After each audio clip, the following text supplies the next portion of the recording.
Le petit village de Larkspur Green s'enorgueillissait de son rythme de vie paisible. Les cloches de l'église sonnaient comme prévu. Les jardins étaient fleuris avec soin et le bureau de poste, soigneusement niché à côté de l'épicerie, servait à la fois de lieu de course et de lieu de bavardage. Le mardi après-midi, lorsque la receveuse de poste, Madame Diana Copley, fermait pour la pause de midi, elle offrait un thé modeste à 2 ou 3 connaissances choisies. Ce n'était pas un événement grandiose, mais il avait une certaine importance dans un village où les moindres gestes pouvaient avoir de larges répercussions. Ce jour-là, la table était dressée avec une précision méticuleuse. Des tasses en porcelaine côtoient des scones aux raisins secs, et un pichet de crème caillée brille sous la lumière qui filtrait à travers des rideaux de dentelle. Madame Copley elle-même était une femme aux traits anguleux et aux manières vives, de celles qui donnaient l'impression de connaître les secrets de chaque enveloppe qu'elle triait et les significations murmurées derrière chaque colis envoyé. Assise en face d'elle, Madame Price, l'épouse du vicaire, tenait sa tasse d'une main nerveuse. Elle avait cette douceur qui la rendait attentive au bavardage du village, même si elle en était rarement l'origine. Au bout de la table, M. Leonard Briggs, l'employé de banque, desserra sa cravate et accepta une autre part de gâteau aux graines. Sa présence était inhabituelle. Madame Copley n'invitait pas souvent les hommes à prendre le thé, mais la réunion d'aujourd'hui semblait avoir été choisie avec soin. Miss Marple, de passage chez sa vieille amie, Madame Bantry, avait été accueillie presque par hasard. Madame Copley, la prenant peut-être pour une vieille dame inoffensive et gourmande, lui avait envoyé un mot de bienvenue. Miss Marple était donc assise, ses aiguilles à tricoter glissées dans son sac à main, ses yeux bleus doux mais attentifs. Ce fut un moment agréable jusqu'à ce que Madame Copley se lève pour aller chercher du thé. Elle se dirigea vers le buffet de son pas rapide habituel, souleva la théière en argent et tituba soudain. La tasse qu'elle tenait à la main glissa et se brisa sur le sol. Une pâleur affreuse envahit son visage et quelques instants plus tard, elle s'effondra lourdement sur le tapis. La pièce se figea. Madame Price poussa un cri perçant. Briggs se leva d'un bond et Miss Marple, bien que lente à se lever, s'agenouilla près de la postière avec une rapidité surprenante. On ne pouvait se méprendre sur le raidissement des membres, le relâchement de la respiration. Madame Copley, redoutable gardienne des lettres et des confidences du village, était bel et bien morte. Dans le silence qui suivit, le cliquetis de l'horloge de la poste résonna d'une force inquiétante. Madame Price balbutia qu'il fallait appeler le médecin, et Briggs courut dans la rue, le visage blême de stupeur. Miss Marple arrange discrètement le bras de la postière et, fronçant légèrement les sourcils, observe le scone intact dans son assiette, une légère odeur âcre se mêlant à la vapeur du thé. Ce n'était pas tout à fait inattendu, pensa Miss Marple. Après tout, on ne mourrait pas souvent en se servant du thé frais, du moins pas sans aide. Et dans un village où chacun savait ce que chacun faisait, une aide de ce genre ne pouvait venir que de très près. Le lendemain matin, la nouvelle s'était répandue à Larkspur Green, aussi vite que la fumée d'un jour venteux. Madame Copley est morte subitement, dans son propre bureau de poste. L'idée était presque trop horrible à accepter. Pendant des années, elle avait été une figure aussi constante que la boîte aux lettres rouges devant sa boutique, triant le courrier d'une main soignée et semblant en savoir plus qu'elle ne le devrait. À présent, la petite communauté était en effervescence, chaque murmure grandissant au fil des récits. Chez le primeur, Madame Dolly Hargreaves se pencha par-dessus le comptoir pour se confier à sa voisine. Elle s'effondra, juste devant la table à thé. Le cœur, je ne devrais pas m'en étonner. Mais, remarquez, elle n'était pas du genre à s'abandonner aux sucreries. Trop pointue au niveau de la taille, à mon avis. C'est toujours signe qu'une femme a du cran, et le cran peut être fatal. Son voisin, M. Pritchard, qui se targuait d'être bien informé, secoua la tête avec une lente solennité. Non, non, croyez-moi, ce n'était pas son cœur. Le docteur Spencer lui-même avait dit qu'il y avait quelque chose d'inhabituel. « Du poison », murmurait-il. « Du poison dans son thé, et si ça ne lui glace pas le sang, je ne sais pas ce qu'il ferait. » Le mot poison avait le don d'électriser un village. À midi, il avait atteint tous les foyers, accompagné de théories allant du plausible à l'absurde. Certains affirmaient que les feuilles de thé avaient été trafiquées, d'autres que c'était le lait.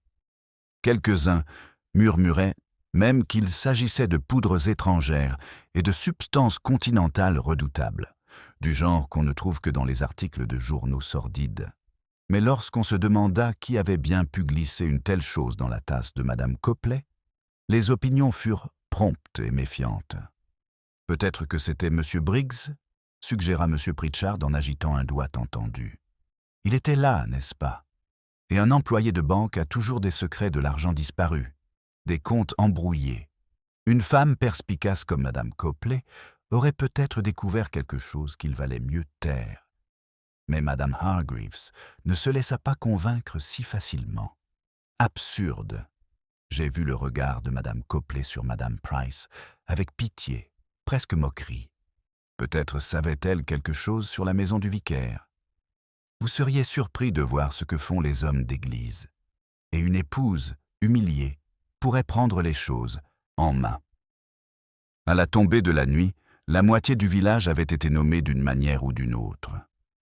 Le laitier, car il avait livré le matin même l'épicier, car il avait fourni le sucre, et même la pauvre Miss Blount, la timide institutrice, sous prétexte que Madame Copley s'était plainte un jour de son écriture lorsqu'elle avait affiché des bulletins scolaires. À Larkspur Green, les motivations étaient toujours imaginaires. Miss Marple, quant à elle, restait discrète. Ce matin-là, elle avait arpenté la grande-rue, s'arrêtant ici et là pour échanger quelques mots polis, écoutant plus qu'elle ne parlait. On était toujours impatient de combler un silence, surtout lorsqu'une dame âgée et bienveillante semblait avoir besoin d'explications. Ainsi, les fragments arrivèrent des paroles acerbes de Madame Copley à un villageois, son indifférence à un autre, sa curieuse habitude de garder certaines lettres derrière le comptoir jusqu'au moment opportun.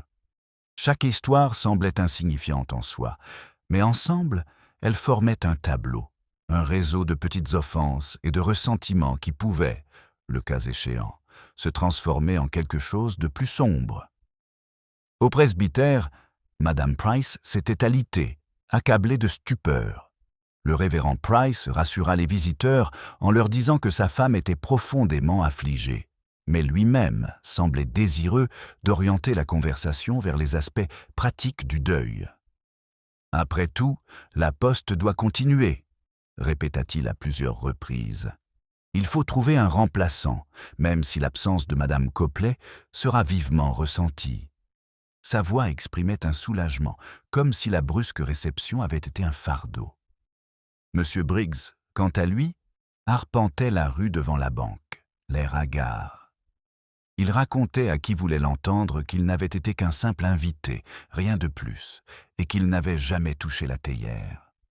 Pourtant, l'œil du village est perçant, et nombreux sont ceux qui se souviennent de son blême lorsqu'il est sorti précipitamment du bureau de poste en criant à l'aide. Culpabilité ou simple choc? La frontière était mince, et rares étaient ceux qui étaient prêts à lui accorder le bénéfice du doute. Au milieu de ces discussions animées, l'inspecteur Graves arrive du bourg voisin. Homme solide, au teint rougeaud et aimant la franchise, il saisit rapidement l'évidence. « Nous avons 3 personnes à table », dit-il fermement à ses agents. L'une d'elles avait dû verser le poison dans sa coupe, probablement pour de l'argent ou pour se venger. Nous saurons la vérité bien assez tôt. Son ton suggérait que l'affaire, bien que tragique, n'était pas particulièrement compliquée. Miss Marple, invitée à faire son récit, resta assise tranquillement dans le salon du presbytère pendant que l'inspecteur prenait des notes. Elle décrivit la scène avec une précision douce. Le lever de Madame Copley, le brusque trébuchement, la tasse cassée. Elle mentionna la faible odeur qu'elle avait perçue, mais l'attribua peut-être à mon imagination. L'inspecteur hocha la tête, écrivit et balaya l'information d'un grognement. À son avis, les dames âgées imaginaient souvent des choses. Mais lorsqu'elle quitta le presbytère et retourna au salon de Madame Bantry, son expression était pensive. « Les gens sont si prompts à tracer des lignes », murmura-t-elle à moitié pour elle-même. Ils voient un chemin, droit et étroit, et ils le suivent sans détourner le regard. Mais la vie n'est pas souvent aussi complaisante. Elle erre, et parfois elle revient en arrière. Elle croisa les mains sur son tricot, comme si la conversation était close, mais son esprit, vif et impitoyable, retournait déjà le puzzle pièce par pièce. Ce soir-là, tandis que les lampadaires allumaient Larkspur Green et que les dernières lettres de la journée restaient non distribuées au bureau de poste, le village s'installa dans un silence agité. La boîte aux lettres restait silencieuse, sa peinture rouge luisant faiblement sous la lumière des lampadaires. Derrière les portes closes, les langues se délient, les soupçons s'enveniment, et des visages ordinaires dissimulent des pensées inquiètes.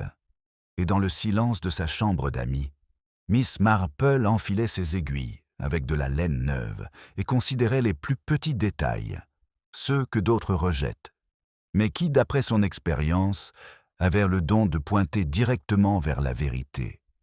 L'inspecteur Graves commença son enquête le lendemain matin avec une énergie qui en impressionna certains et en irrita d'autres. Il arriva au bureau de poste à 9 heures précises, accompagné de 2 agents, et se mit à examiner les modestes locaux avec l'air d'un homme certain de trouver exactement ce qu'il cherchait.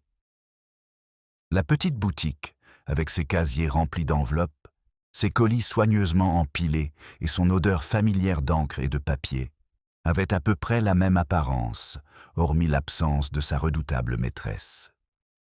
Cette absence conférait au lieu une étrange vacuité. Il s'occupa d'abord des tasses à thé, exigeant qu'elles soient récupérées, scellées et envoyées au laboratoire de la ville. « La preuve sera évidente », déclara-t-il à ses hommes. « Nous saurons bien assez tôt de quoi il s'agit. De l'arsenic, très probablement. À la portée de tous, même si son abri de jardin était à la portée de tous. Sa certitude avait le don de faire taire les doutes, mais pas totalement. Les villageois, attardés à la porte de la boutique, tendent le cou avec impatience, avides d'entrevoir des scandales.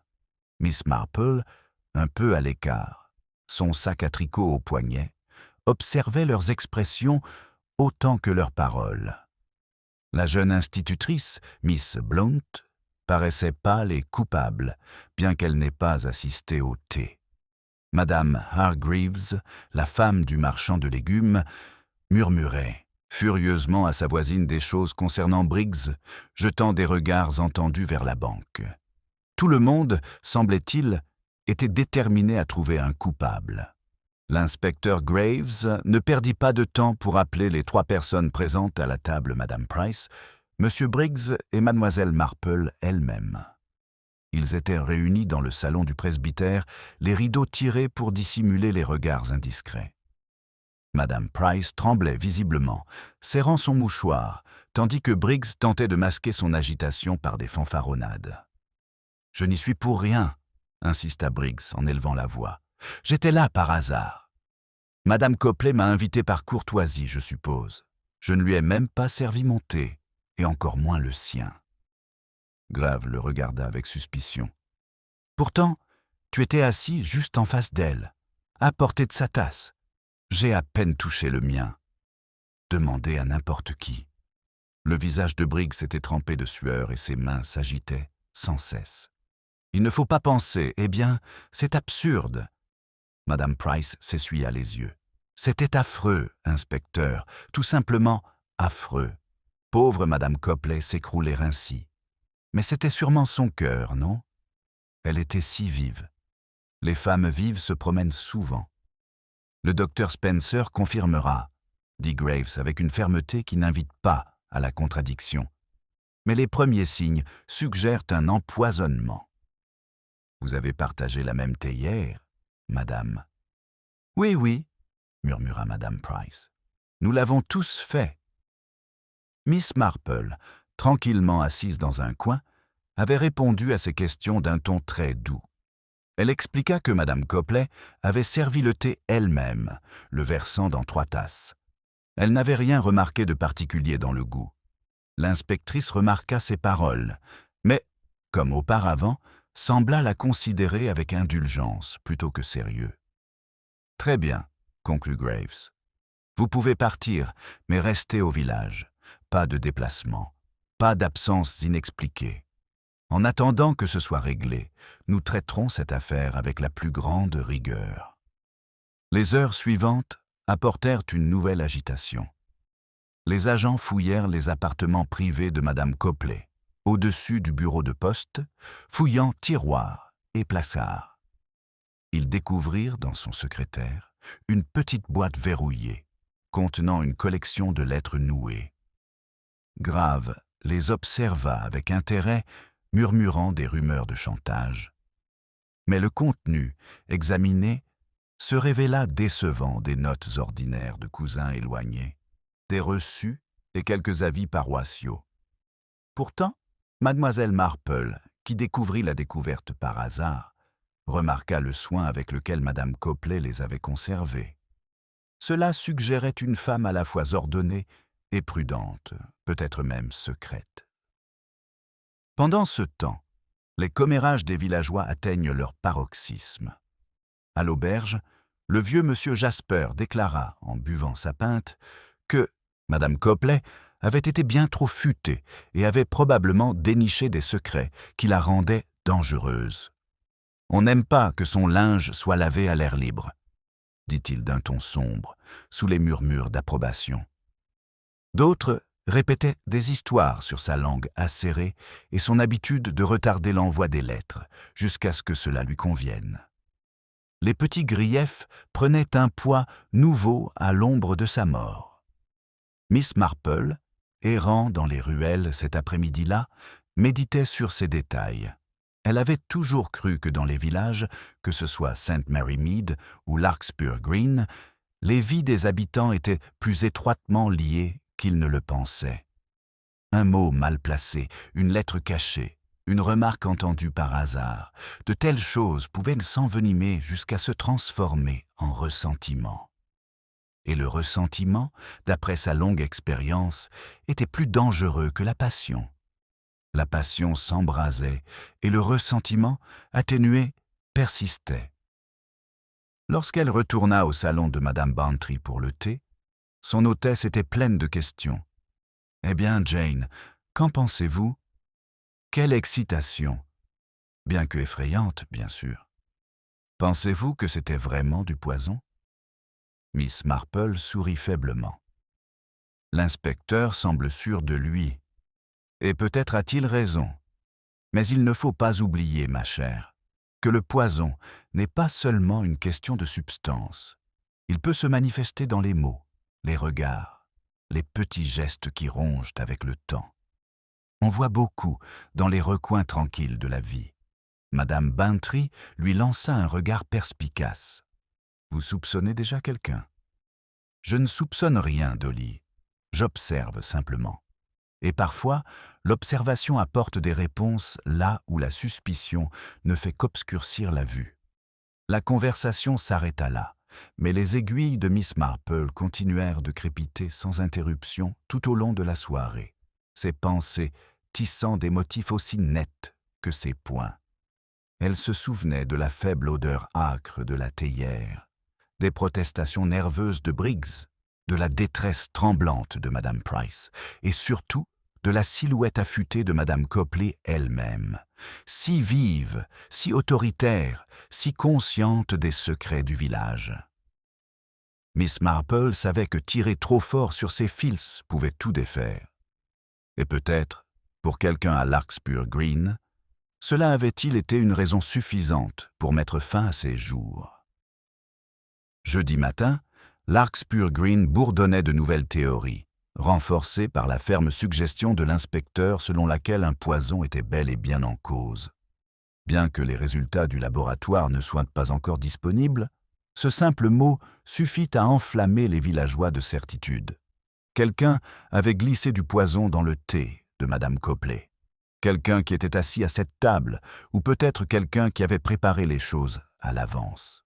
Et dans un village où chacun connaissait les allées et venues de chacun, de telles spéculations étaient irrésistibles. L'inspecteur Graves ne perd pas de temps. Il arpenta la rue principale avec l'air d'un homme qui connaissait déjà les réponses, hochant brusquement la tête au regard et posant des questions pointues.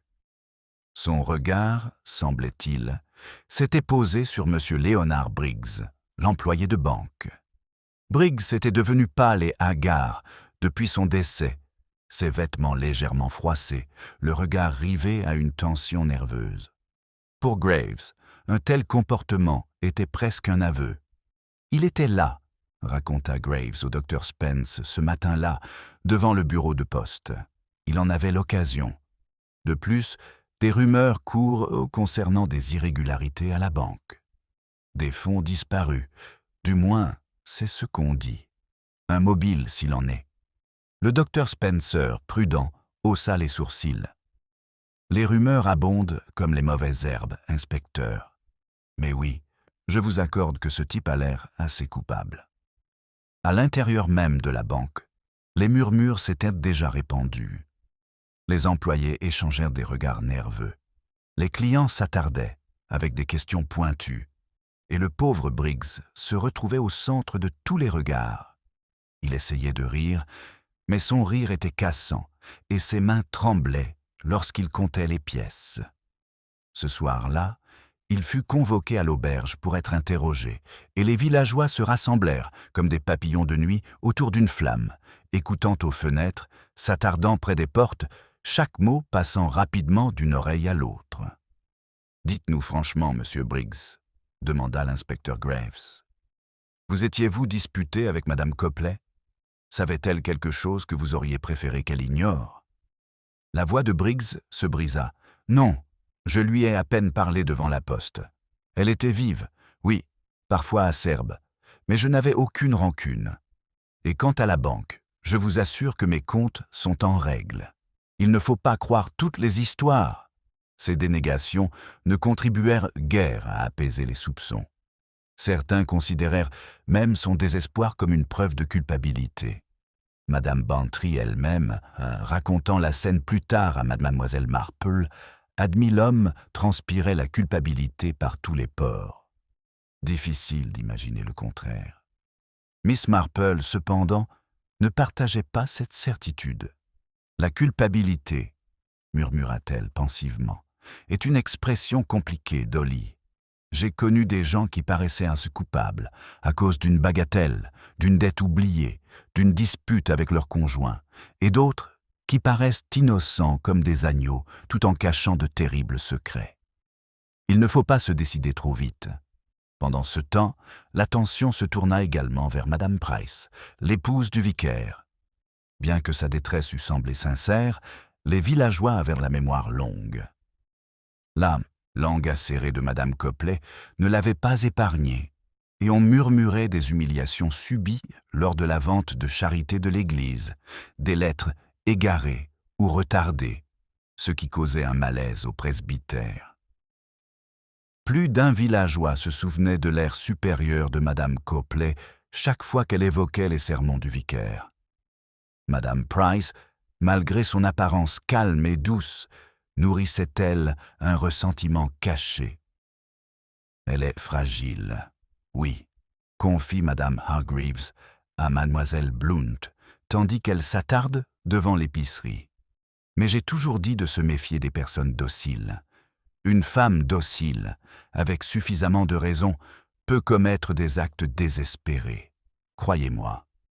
Mademoiselle Blount, pâle et nerveuse, acquiesça d'un signe de tête. Peut-être.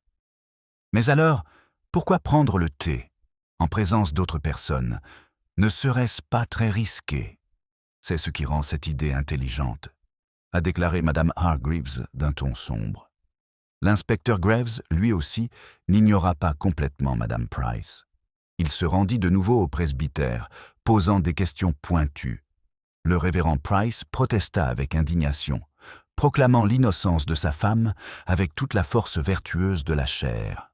« Ma femme est incapable de faire du mal, inspecteur. Elle a subi un choc, rien de plus.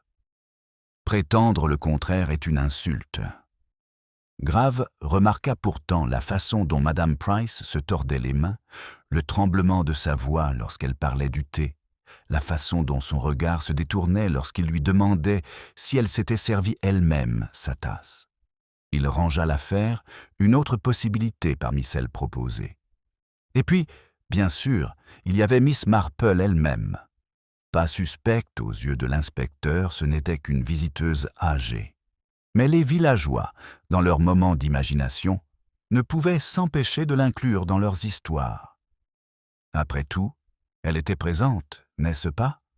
« On ne sait jamais avec les vieilles filles, » marmonna le vieux monsieur Jasper à l'auberge, d'un ton mi-plaisant, mi-sérieux.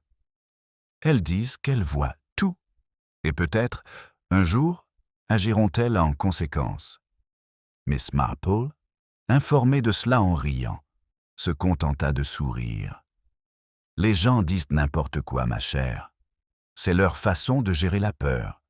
Mieux vaut imaginer le monde entier capable de méchanceté que d'admettre que la méchanceté peut être très proche. » Ce soir-là, tandis que l'inspecteur se retirait avec ses notes et que les villageois chuchotaient derrière les rideaux, Miss Marple était assise sereinement à son tricot.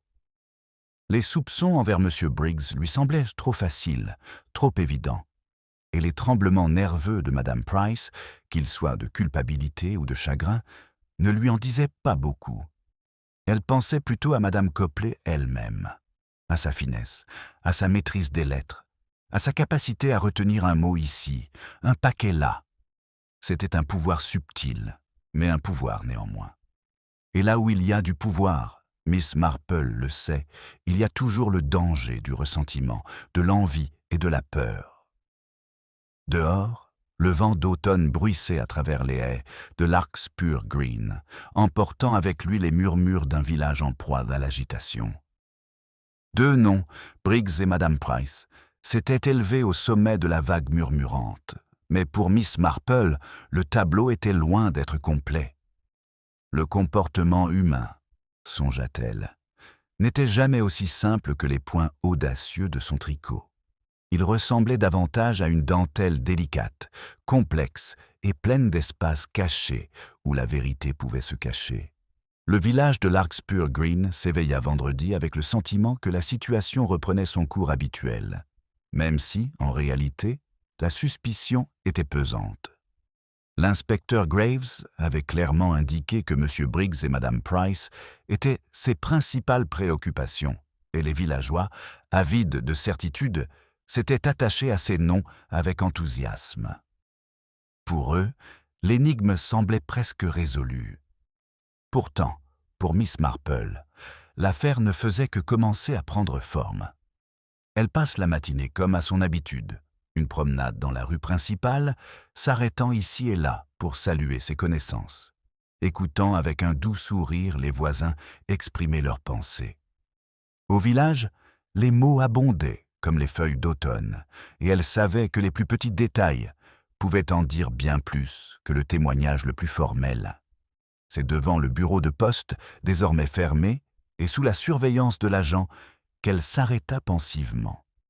L'agent de service, un jeune homme désireux d'impressionner, lui permit de jeter un coup d'œil à l'intérieur depuis l'embrasure de la porte. La petite boutique semblait figée dans le temps, le comptoir impeccable, les étagères ordonnées, le petit calendrier mural indiquant toujours mardi, le jour du thé. Le regard de Miss Marple, cependant, ne s'attarda pas sur ces objets familiers. Il se posa plutôt sur un petit objet, un bout de papier à moitié glissé sous le buvard du secrétaire. Seul le coin était visible, une légère trace d'encre trahissant sa présence. D'un mot discret, elle persuada le gendarme de le récupérer. Le papier s'avéra être une note, rédigée à la hâte et non signée. L'encre était tachée, l'écriture pressée. On pouvait y lire simplement « Vous ne devez plus tarder. Si vous persistez, les conséquences seront inévitables. » L'agent fronça les sourcils, perplexe. « Ça pourrait être n'importe quoi, madame. Peut-être une question d'affaires ?» Le regard de Miss Marple s'adoucit, bien que son esprit fût d'une vivacité extrême. « Peut-être, » dit-elle doucement. « Mais on écrit rarement de telles choses, sans y penser. Et Madame Copley, vous savez, n'était pas du genre à se laisser facilement menacer. » Elle glissa le mot sous le buvard avec la même efficacité discrète, laissant le jeune homme dans l'ignorance de ses pensées. Plus tard dans la journée, Miss Marple était assise avec Madame Bantry dans le confortable salon, le thé fumant dans leur tasse. Elle décrivit le mot à sa manière, comme si elle lui racontait une course des plus banales. Madame Bantry haleta de joie. La menaçait-il, n'est-ce pas? Eh bien, Jane, c'est vraiment palpitant. Qui pouvait bien être Briggs, je suppose? Les problèmes d'argent engendrent toujours des menaces. Ou peut-être Madame Price, même si cela semble plutôt audacieux de sa part. Miss Marple secoua doucement la tête. C'est curieux, Dolly. On s'imagine que les menaces sont criées ou théâtrales. Mais d'après mon expérience, les plus dangereuses sont écrites discrètement, glissées dans une poche ou un tiroir, où elles peuvent piquer l'esprit à chaque regard. Madame Copley ne l'aurait pas ignoré. Et pourtant, elle n'a rien dit. Cela aussi nous dit quelque chose. Pendant ce temps, l'inspecteur poursuivait son enquête, toujours concentré sur Briggs. Il revient de la banque cet après-midi-là avec des rapports de comptabilité irrégulières. Ce n'était pas une preuve de vol, mais suffisamment pour jeter une ombre. Briggs s'agitait de plus en plus, ses protestations sonnant creux aux oreilles des villageois. Le soir venu, certains déclarent ouvertement que son arrestation n'était qu'une question de temps. Cette théorie collait trop bien à un homme désespéré, démasqué par la postière, qui la réduisait au silence avant de pouvoir le ruiner. Pourtant, Miss Marple ne se laissa pas convaincre. Assise à son tricot près du feu, ses aiguilles cliquetant doucement, elle médita sur les mots du mot. « Si vous persistez, dit-il. »« Persister dans quoi ? Madame Copley était une femme d'habitude, d'une efficacité redoutable. Persister impliquait une démarche délibérée, peut-être indiscrète. Et quelles conséquences aurait-elle pu provoquer ? Ses pensées furent interrompues par la visite de la jeune Miss Blount, l'institutrice. Pâle et inquiète, elle frappa timidement et entra avec une réticence évidente. « Je sentais que je devais parler à quelqu'un, » balbutia-t-elle. « Ce n'est peut-être rien, bien sûr, mais Madame Copley, elle avait un jour gardé une lettre qui m'était destinée. Elle disait qu'elle était égarée, mais j'avais l'impression de l'avoir lue. C'était personnel, d'une cousine de Londres. Tout à fait privé. Elle n'avait aucun droit.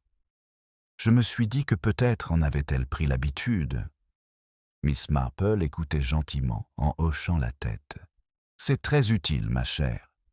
Voyez-vous, le pouvoir sur les lettres est une chose curieuse.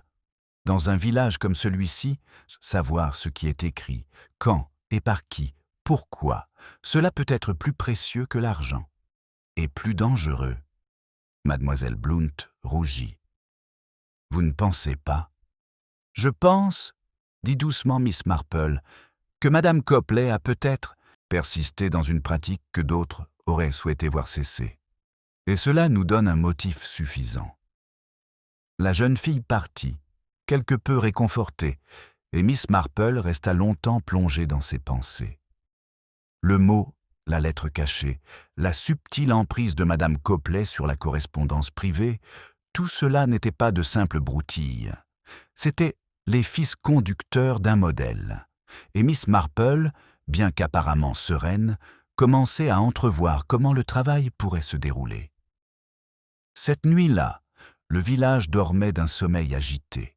le vent faisant claquer les volets, l'horloge de l'église sonnant l'heure tardive. Dans le silence de sa chambre, Miss Marple posa son tricot et médita sur la nature humaine. On imaginait souvent que le crime naissait de grandes passions, amours jaloux, querelles acharnées, cupidité soudaine. Pourtant, le plus souvent, il s'agissait de petites choses, une fierté blessée, un secret dévoilé, une parole cachée. Madame Copley avait vécu ce genre de choses quotidiennement, distribuant des confidences et cachant des vérités comme des timbres à émettre. Quelqu'un, enfin, avait décidé que le prix était trop élevé. Et tandis que Miss Marple fermait les yeux, elle se remémora l'odeur âcre qu'elle avait perçue dans la théière, si facilement ignorée par l'inspecteur Graves. C'était faible, fugace, mais réel. La preuve non seulement d'un poison, mais aussi d'une planification minutieuse et délibérée. Cela, elle le savait, réduisait considérablement le champ des possibles. La passion était rarement aussi nette. Le ressentiment, en revanche, pouvait être patient. Le samedi matin, Larkspur Green avait perdu toute sérénité. Les ruelles étaient encore calmes, les haies bruissaient encore doucement sous le vent d'automne. Mais sous la surface, un malaise régnait, impossible à ignorer. La porte de la poste, verrouillée et gardée, semblait une plaie au cœur même du village. Et sous l'interrogatoire incessant de l'inspecteur, les esprits s'échauffèrent et de vieux secrets menaçaient d'être révélés. L'inspecteur Graves réagit promptement à la menace dont Miss Marple avait parlé, mais sans la considération qu'elle aurait espérée. Il convoqua de nouveau M. Briggs au salon de l'auberge, agitant le bout de papier devant lui d'un geste théâtral. Ceci, Briggs, aurait très bien pu être écrit par vous, un homme désespéré, endetté, qui met en garde Madame Copley de ne pas le dénoncer. Briggs devint blême, agrippé au bord de la table. « Je n'ai jamais rien écrit de tel, je le jure. Regardez cette écriture, ce n'est pas la mienne. Et quelle raison aurais-je d'écrire une menace alors que je pourrais simplement nier toute accusation? Vous niez les irrégularités à la banque? Je le sais, s'écria Briggs, la voix tremblante. Il y a de petites erreurs, certes, mais rien de criminel. J'ai des ennemis à la banque, des hommes qui voudraient me ruiner. Madame Copley l'avait peut-être insinué, mais elle n'avait aucune preuve. L'inspecteur renifla, peu impressionné, mais le désespoir de Briggs sonna étrangement à Miss Marple, qui avait été autorisée à s'asseoir tranquillement au fond. Elle observa les mains de l'homme, tandis qu'il parlait, le mouvement incessant de ses doigts, l'attraction habituelle sur sa manchette. De la nervosité, certes, mais pas, pensa-t-elle, celle de la culpabilité. Plutôt celle d'un homme conscient que le soupçon l'envahissait, mais incapable de s'en libérer. Plus tard dans la journée, la femme du vicaire se retrouva dans une situation similaire. Madame Price, pâle et lasse, reçut l'inspecteur dans son salon, tandis que son mari la protégeait. Graves l'interrogea sèchement sur le thé, lui demanda si elle avait servi une tasse à Madame Copley et ce qu'elle avait fait cet après-midi-là. Madame Price bégaya, hésita et serra son mouchoir jusqu'à ce qu'il soit humide. « Votre détresse est peut-être sincère, madame, » dit Graves avec fermeté, « mais elle peut aussi masquer la culpabilité. Madame Copley a-t-elle jamais eu quelque chose à vous reprocher? Une affaire concernant le presbytère qu'elle a menacé de révéler. » Le révérend Price s'est hérissé. « C'est une insinuation scandaleuse. Ma femme est incapable de faire du mal. » Pourtant, à cet instant, Miss Marple, qui était venue apporter un panier de scones à la dame invalide, remarqua l'étincelle de soulagement, ou plutôt de culpabilité, qui traversa le visage de Madame Price lorsque son mari répondit à sa place. Elle disparut instantanément. Mais Miss Marple avait passé sa vie à observer de telles lueurs. On se trahit souvent, non pas parce qu'on dit, mais parce qu'on évite de dire. Le village lui-même devint bientôt le théâtre de petites confrontations. Chez le marchand de légumes, Madame Hargreaves accusa ouvertement mademoiselle Blount de nourrir du ressentiment. « Tu as parlé de cette lettre à la moitié du village, n'est-ce pas? Et si elle gardait d'autres lettres, des lettres d'amour, des lettres d'argent? Si quelqu'un avait une raison de la haïr, c'était bien toi. » Miss Blount rougit et nia avec véhémence. Mais sa voix se brisa et les clients quittèrent la boutique en murmurant. La pauvre institutrice, déjà timide et nerveuse, se retrouva maintenant observée avec suspicion par ceux qu'elle croisait. Plus d'un villageois murmura que les plus discrets étaient les pires. Cet après-midi-là, Miss Marple prend le thé avec le docteur Spencer, qui, bien que raisonnable, n'hésite pas à partager ses connaissances. « Il y a des choses dont on préfère ne pas parler », dit-il gravement. Madame Copley était connue pour retarder certaines lettres.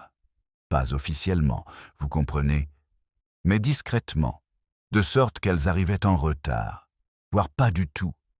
Et parfois, elle laissait entendre ce qu'elles contenaient. C'est ça le pouvoir, Miss Marple.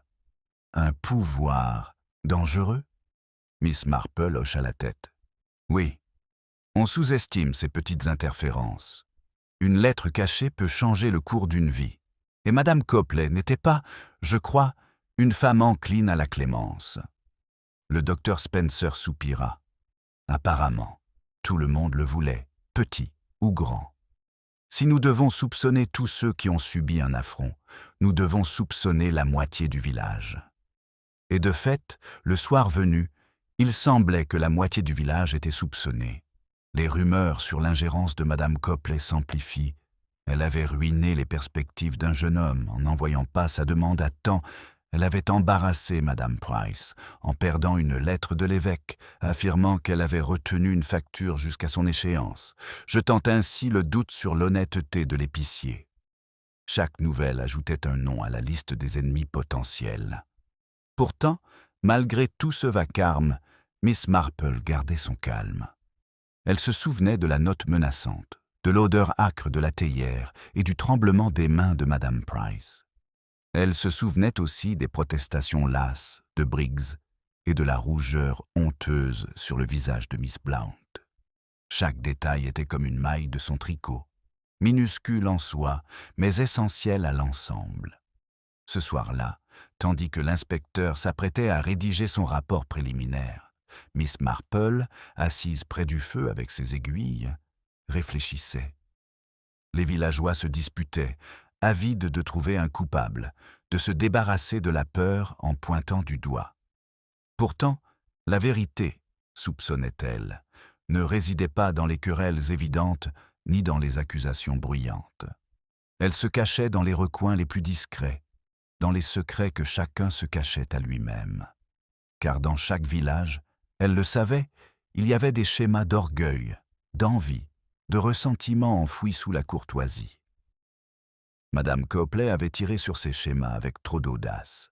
Et quelqu'un, caché parmi les visages ordinaires de Larkspur Green, avait décidé de la réduire au silence à jamais. Le dimanche se leva, avec un froid vif, de ceux qui annonçaient l'arrivée prochaine de l'hiver. Les cloches de l'église sonnèrent comme à l'accoutumée, appelant les villageois au culte, mais leurs notes semblaient résonner plus lourdement à travers Larkspur Green.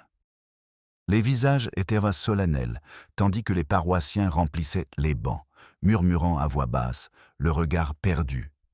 Chacun savait que la femme du vicaire avait été soupçonnée et que le nom de M. Briggs était quasiment ruiné. L'ombre de la mort de Madame Copley planait lourdement, et même si les hymnes s'élevaient docilement jusqu'aux poutres, le cœur de l'assemblée était ailleurs. Miss Marple, discrètement assise au fond, tricotait lentement tout au long du sermon. Ses aiguilles bougeaient avec une précision silencieuse, et ses yeux, bleu pâle, erraient autant qu'ils écoutaient. Elle remarqua les mains tremblantes de Madame Price tenant son livre de cantiques, le regard détourné de Mademoiselle Blount lorsque son regard croisait celui des villageois, la façon dont M. Briggs se tenait, raide et sur la défensive, la mâchoire serrée. Les personnes sous tension ne pouvaient pas toujours cacher leurs émotions en public, malgré tous leurs efforts. Mais le véritable trouble survient après la cérémonie, lorsque le révérend Price, tentant de faire dignement ses adieux à la porte de l'église, fut interrompu par un tumulte soudain. Un garçon d'à peine 12 ans surgit dans la petite foule, agitant une enveloppe déchirée à la main. « Monsieur, monsieur, j'ai trouvé ceci dans la haie derrière le bureau de poste », s'écria-t-il d'une voix aiguë d'excitation. Le garçon fut rapidement réduit au silence, mais l'enveloppe avait déjà été récupérée par l'inspecteur Graves, qui avait également assisté à la cérémonie.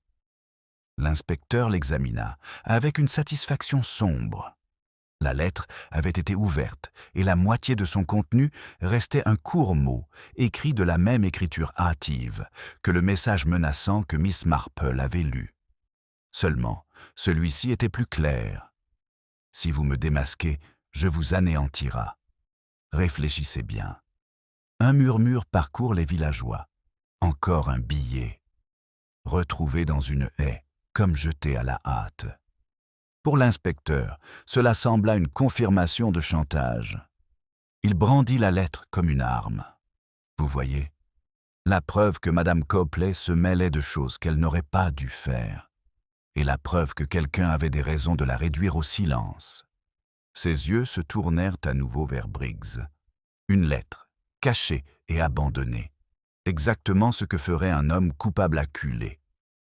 Briggs protesta désespérément, mais sa voix fut noyée dans le flot de murmures. Pour les villageois, l'affaire semblait presque réglée. Pourtant, pour Miss Marple, le détail de la haie était curieux. Un homme coupable brûlait sûrement une telle lettre, ou la cacherait mieux. La jeter dans une haie était imprudent, et elle avait appris depuis longtemps que les vrais coupables étaient rarement imprudents dans de tels moments. Cet après-midi-là, une autre révélation ébranla les théories bien ficelées de l'inspecteur. Le docteur Spencer, ayant enfin reçu les résultats préliminaires du laboratoire, annonça que la substance contenue dans la théière n'était pas de l'arsenic, comme Graves l'avait affirmé avec tant d'assurance, mais de la digitale, une plante commune dans les jardins. Ce n'était ni rare, ni difficile à obtenir, mais précis dans son effet. Trop, et le cœur s'affaiblissait juste assez, ce qui pouvait ressembler à une défaillance naturelle. Ce n'était pas un acte impulsif, dit le docteur d'un ton grave. C'était une dose mesurée et prudente. Le choix du poison soulevait de nouvelles questions. Briggs, après tout, était employé de banque, pas jardinier. Aurait-il pu se procurer une telle substance? Oui, certainement, mais cela semblait moins probable. Le jardin du vicaire, en revanche, regorgeait de digital, de hautes tiges violettes qui s'appuyaient élégamment contre les murs de pierre. Et Madame Price, souvent aperçue aux abords des massifs, y avait facilement accès. Les murmures des villageois changèrent en conséquence, les soupçons se partageant désormais entre l'épouse tremblante du vicaire et l'employé de banque assiégé. Ce soir-là, Miss Blount, l'institutrice, rend visite à Miss Marple, le visage pâle, la voix tremblante. Je ne sais pas si je dois le dire, mais Madame Copley a un jour insinué qu'elle m'avait vu marcher avec quelqu'un. Elle a dit qu'elle pourrait en parler au village, si je ne faisais pas attention. Ce n'était rien d'inconvenant, mais elle pouvait le faire paraître ainsi. Elle avait le don de déformer les choses. Les yeux de la jeune fille se remplissent de larmes. Peut-être proférait-elle les mêmes menaces envers d'autres. Peut-être le faisait-elle souvent. Miss Marple lui tapota doucement la main.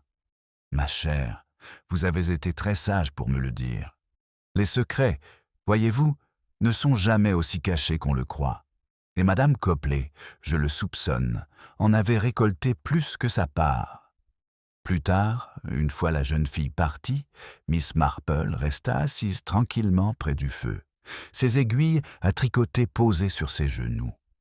Le second mot, l'enveloppe jetée, le choix de numériser chaque nouveau détail, approfondissent l'énigme plutôt que de la résoudre. L'inspecteur Graves était trop pressé de déclarer Briggs coupable, trop pressé de résumer chaque fait en une seule image. Mais Miss Marple avait suffisamment vu la nature humaine pour savoir que la vérité était rarement aussi complaisante. Le lendemain matin promettait encore plus de problèmes. Alors que le soleil se levait, pâle sur les toits du village, un cri strident retentit dans la rue principale. Un agent avait découvert que le bureau de poste avait été cambriolé pendant la nuit. La serrure avait été forcée, le bureau fouillé et plusieurs lettres éparpillées sur le sol. Rien de précieux ne semblait avoir disparu. Mais l'intrusion en elle-même était un choc. Miss Marple, arrivée peu après avec Madame Bantry, observa la scène en fronçant les sourcils. « Mon Dieu !» murmura-t-elle, comme si elle se parlait à elle-même. « Quand on ne peut pas faire taire les morts, il faut les faire taire. » Elle n'ajouta rien, mais Madame Bantry, les yeux écarquillés d'excitation, lui serra le bras. Le village n'était plus seulement agité, il tremblait, car le meurtre de Madame Copley n'était plus un crime isolé. Le cambriolage indiquait clairement que quelqu'un était toujours à l'œuvre, cherchant désespérément à effacer ses traces. Et Miss Marple, avec son regard calme et patient, savait que le filet se resserrait. Le tueur était désormais effrayé. Et les gens effrayés, selon sa longue expérience, commettent des erreurs. Le lundi matin s'annonçait gris et agité, comme si les nuages eux-mêmes reflétaient l'ambiance de Larkspur Green. Le cambriolage à la poste avait électrisé le village et partout où Miss Marple allait, elle entendait des murmures aigus et échangés sur le pas des portes et dans les allées de l'épicerie. Les villageois, autrefois simplement curieux, étaient désormais effrayés, car le crime n'appartient plus au passé. Il traquait leur présent, et nul ne pouvait savoir avec certitude où il frapperait ensuite. L'inspecteur Graves était convaincu que le cambriolage confirmait ses soupçons envers M. Briggs. « Qui d'autre, déclara-t-il au docteur Spencer, serait assez désespéré pour risquer de pénétrer dans une scène de crime scellé. L'homme sait que Madame Copley a fait la preuve de son détournement de fonds. Il a cherché à la détruire. Mais Miss Marple, un peu à l'écart, avec son expression sereine, pensait autrement. Briggs était sous surveillance constante, toute tentative aussi maladroite, aussi téméraire, ne correspondait pas à son caractère. Elle ne correspondait pas non plus à Madame Price, qui ces derniers temps reculait devant sa propre ombre. Non, le cambriolage exprimait l'urgence, la peur, celle de quelqu'un qui croyait que son secret résidait dans ses tiroirs. Et Miss Marple, se rappelant les notes menaçantes, soupçonnait que la peur ne se limitait pas au suspect évident. Cet après-midi-là, elle entreprend son test discret. Elle invita Madame Price, M. Briggs, Mademoiselle Blount et le révérend lui-même à prendre le thé chez Madame Bantry, sous prétexte de réconfort et de charité chrétienne. L'inspecteur Graves, intrigué mais sceptique, consentit à y assister également, bien qu'il parût légèrement amusé à l'idée qu'une réunion de vieilles filles puisse faire la lumière sur un meurtre. Miss Marple se contenta de sourire, servit le thé et laissa la conversation se dérouler.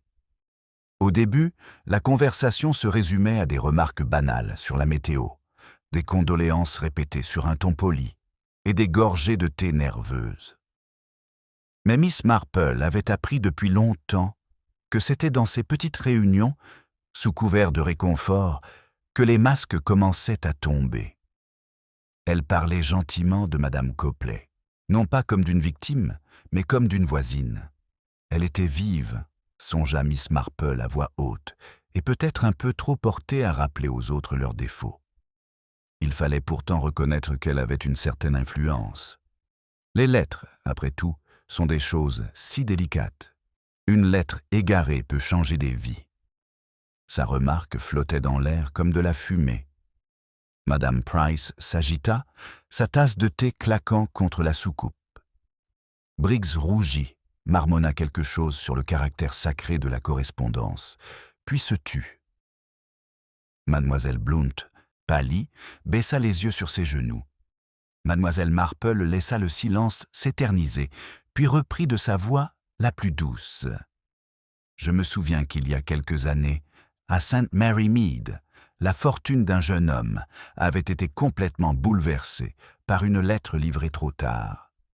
Un retard insignifiant, pourrait-on dire, mais qui avait changé le cours de sa vie. Finalement, quelqu'un avait fait en sorte que ce soit retardé par malveillance, ou peut-être par peur. Il est curieux de voir combien on oublie souvent que de si petits gestes restent gravés dans la mémoire. Elle marque une pause, puis jette un coup d'œil à Madame Price. « N'êtes-vous pas d'accord, ma chère ?» Le visage de Madame Price blêmit, et elle faillit renverser son thé. Son mari prit rapidement la parole, insistant sur le fait que sa femme était trop bouleversée pour envisager de telles choses. Mais mademoiselle Marple avait déjà perçu le tremblement, la crispation de sa bouche, le tremblement de ses mains.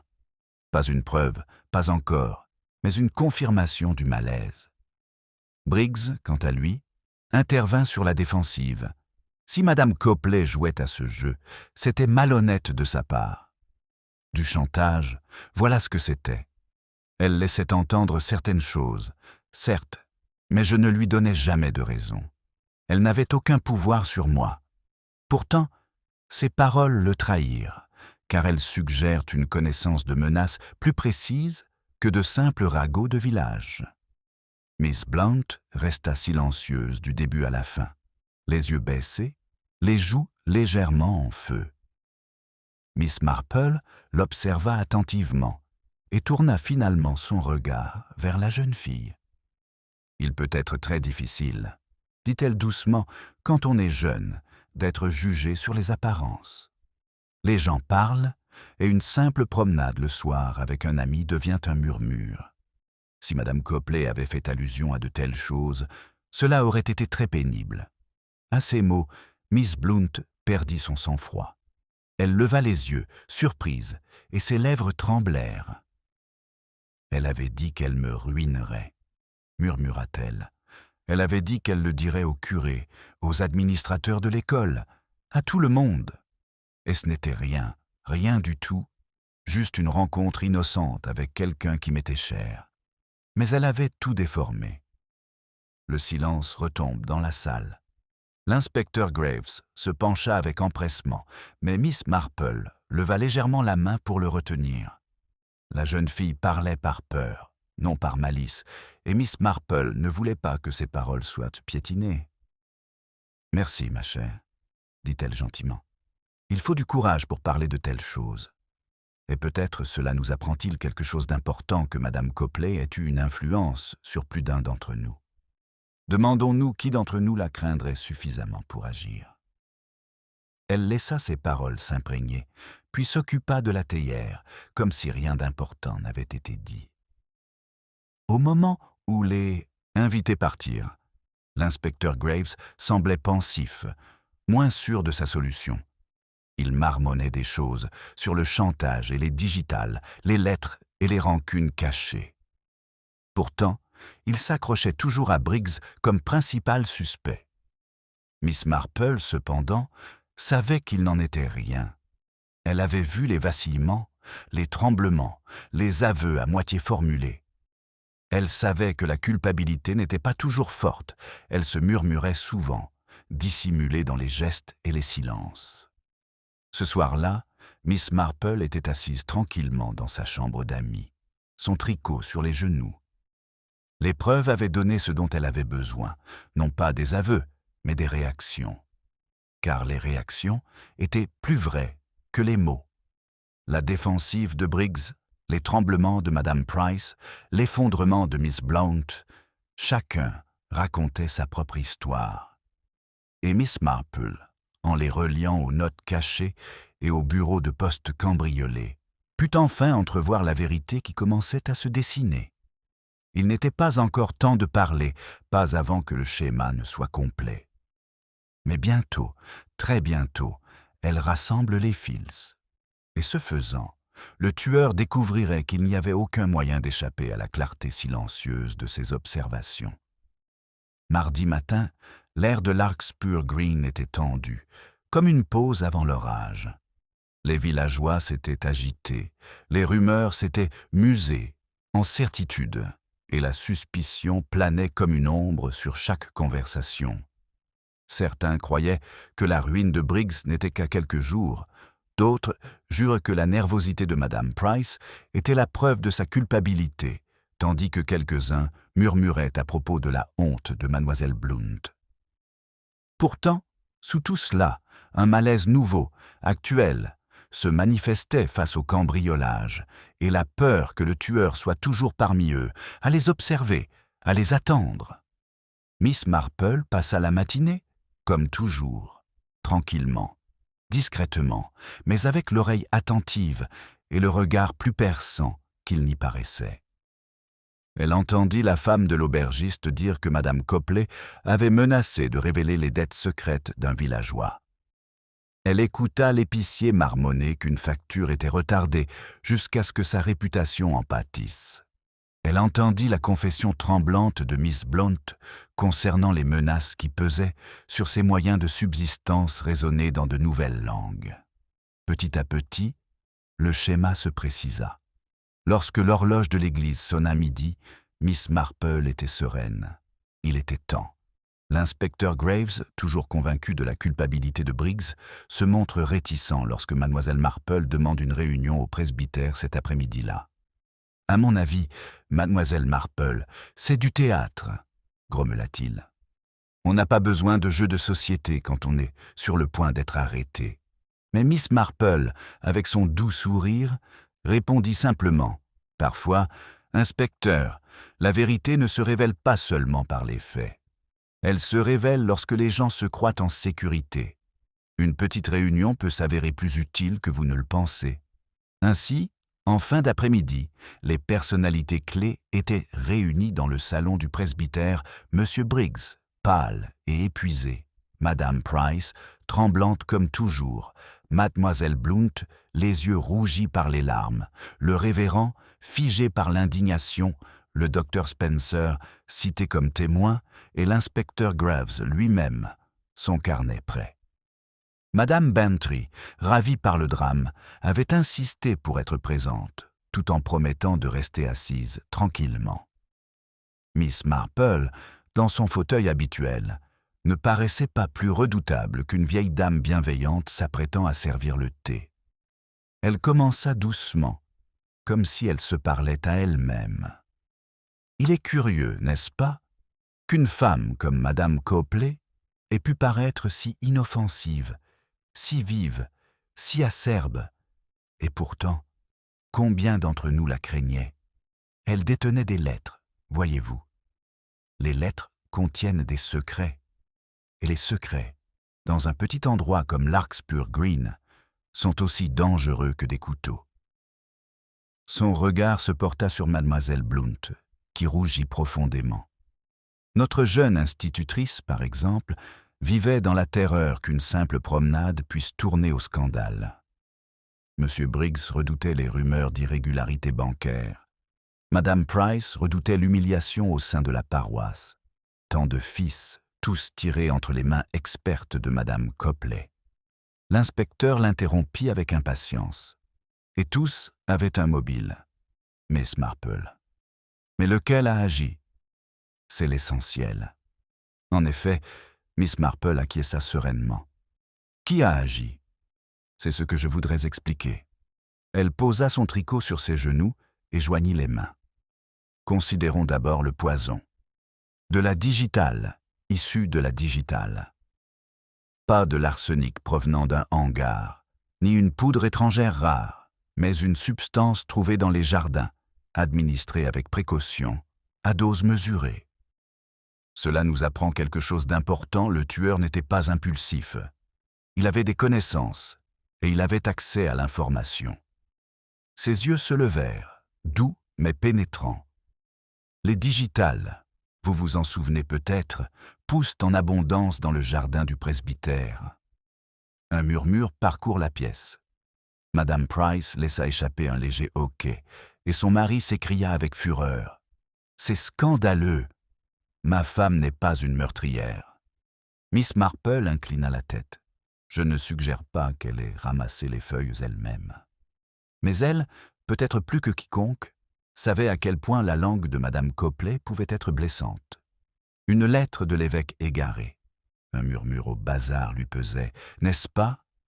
Et pourtant, elle marque une pause, la voix adoucie. Et pourtant, Madame Priest n'est pas, je crois, celle qui a versé le poison. L'inspecteur, Grave, fronça les sourcils. Puis Briggs, bien sûr. Qui d'autre? Ah, dit doucement Miss Marple, mais pensez au cambriolage. Briggs, sous surveillance, se risquerait-il à une telle maladresse? Jouerait-il un billet dans une haie plutôt que de le brûler?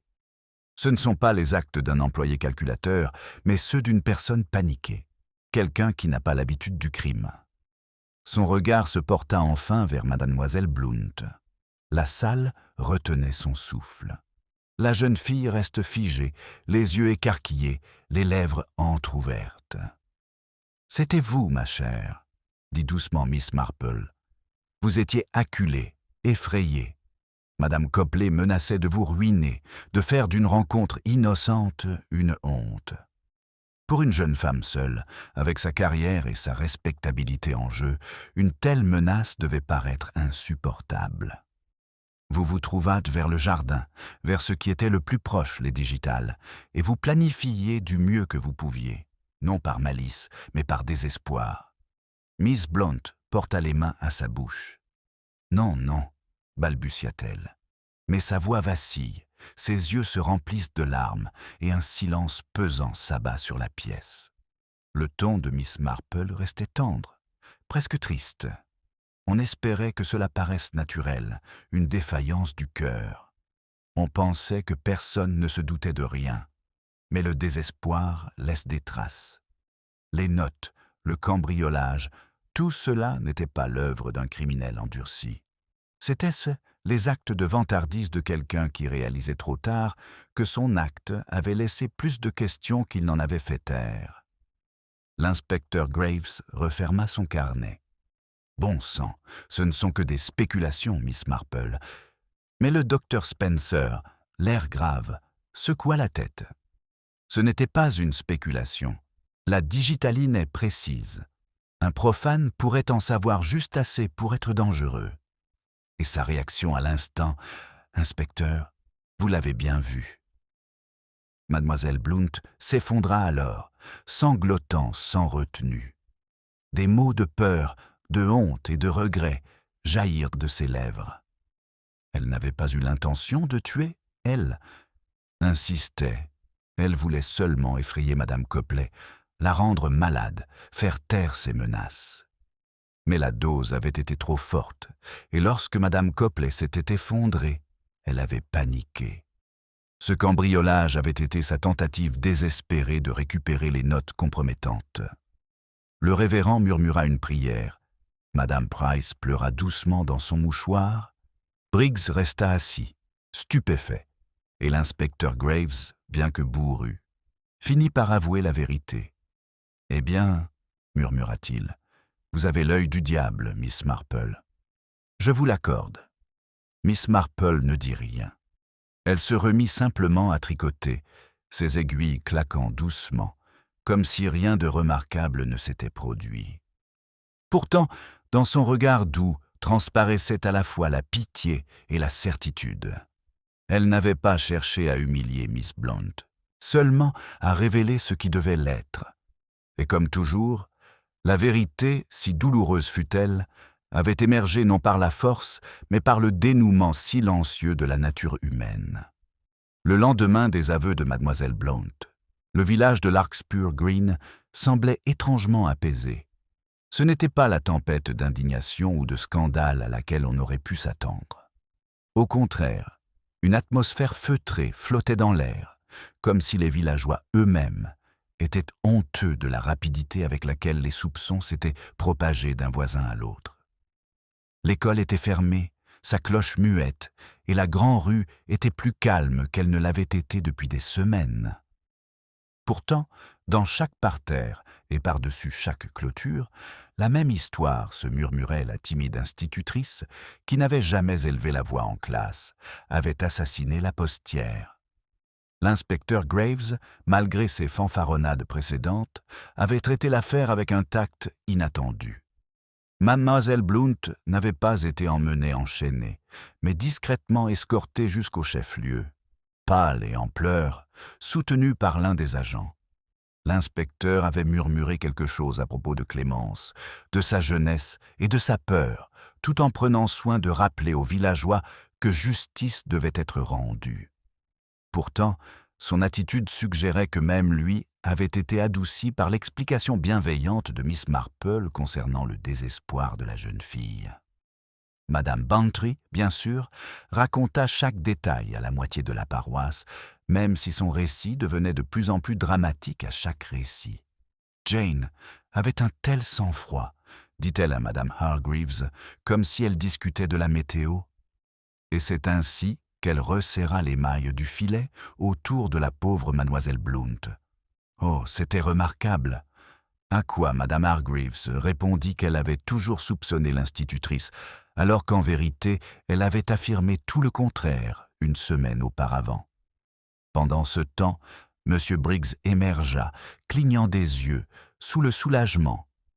Pendant des jours, il avait été l'objet de rumeurs et de soupçons, et maintenant, ce poids lui avait complètement échappé. Il arpentait la rue principale la tête haute, non sans amertume. « On était prêt à me voir pendu », disait-il à qui voulait l'entendre.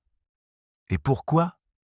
Parce que je tiens une comptabilité médiocre, parce que je transpire quand je suis nerveux.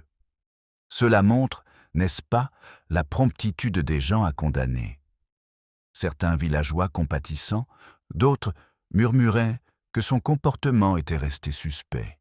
Mais tous s'accordaient à dire qu'au moins, il n'était pas un meurtrier. Au presbytère, Madame Price commença à retrouver son calme. La pâleur de son visage disparut et on la vit de nouveau sur les bancs, son livre de cantiques fermement à la main.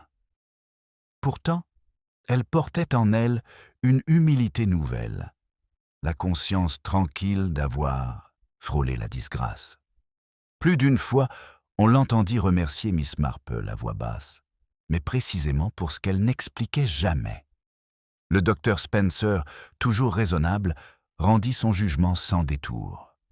Ce n'était pas de la malveillance, mais de la peur, dit-il à ceux qui l'interrogeaient. La jeune fille paniquait sous la pression, et la panique, mêlée à l'opportunité, peut être mortelle. Madame Copley avait un don pour s'immiscer dans les affaires des autres. Peut-être pensait-elle cela inoffensif, peut-être trouvait-elle cela intelligent. Mais au final, elle sema les graines de sa propre perte. Et de fait, comme Miss Marple le remarqua dans les jours qui suivirent, la mort de Madame Copley n'était pas tant le résultat d'un complot machiavélique que la conséquence naturelle de ses propres choix. Elle avait trafiqué des secrets, et Miss Marple savait que les secrets étaient une monnaie d'échange dangereuse. Elle avait taquiné, retardé, menacé, tout cela avec l'autorité impétueuse d'une femme qui se croyait intouchable. Mais la nature humaine, observait souvent Miss Marple, est rarement aussi patiente. Les blessures s'enveniment, les peurs grandissent, et même le plus humble peut finir par frapper. Lors de sa dernière soirée chez Madame Bantry, Miss Marple était assise près du feu, son tricot sur les genoux, tandis que son hôtesse servait le thé. Madame Bantry, pleine de curiosité, ne put résister à une dernière question. « Dites-moi franchement, Jane, quand avez-vous su que c'était Miss Blount ?» Miss Marple sourit, ses aiguilles claquant. « Oh, je ne peux pas dire que je le savais, Dolly. Mais je me suis douté de sa réaction à ma petite histoire au thé. Voyez-vous, les coupables en disent souvent trop, mais les personnes effrayées, eh bien, elles en disent trop peu. » Le silence de Miss Blount en disait long. Et puis, bien sûr, il y avait les lettres. Une femme comme Madame Copley pouvait taquiner un homme ou blesser une matrone, Mais pour une jeune fille, seule, dont la position dépend de sa respectabilité, de telles menaces sont insupportables. Il faut toujours peser le poids d'un fardeau à la hauteur des épaules qui le portent. Madame Bantry secoua la tête avec admiration. « Ça paraît tellement simple. »« C'est simple, » répondit doucement Miss Marple. « La nature humaine ne change pas, quel que soit le village, quelle que soit l'année. Les gens se disputent, se vantent, ont peur. Il suffit d'observer attentivement, et la vérité éclatera d'elle-même. » Dehors, le vent agitait les branches, emportant avec lui le faible carillon de l'horloge de l'église. Larkspur Green retrouvait son rythme habituel, les commerçants appelant leurs clients, l'aubergiste polissant ses verres, le bruit des enfants jouant dans la ruelle. Pourtant, sous la surface subsistait une leçon que chaque villageois portait en lui en silence. Le meurtre était passé, mais il leur avait rappelé à tous que même les vies les plus modestes cachent de profonds courants sous-jacents, et que les visages les plus ordinaires peuvent cacher un désespoir insupportable. Le lendemain matin, Miss Marple part discrètement pour St. Mary Mead. Il n'y eut ni adieu solennel, ni applaudissements pour sa perspicacité. Seule Madame Bantry salua la gare, et l'inspecteur inclina maladroitement son chapeau. Pourtant, tandis que le train s'éloignait, Miss Marple resta assise sereinement, les mains jointes sur son sac à tricot, ses pensées dérivant déjà vers la prochaine énigme, le prochain comportement humain à observer. Car elle savait pertinemment que partout où les gens se réunissaient, que ce soit dans une grande maison, une petite paroisse ou un modeste bureau de poste, il y aurait toujours des secrets. Et là où il y avait des secrets, il y aurait toujours quelqu'un prêt à tuer pour les garder.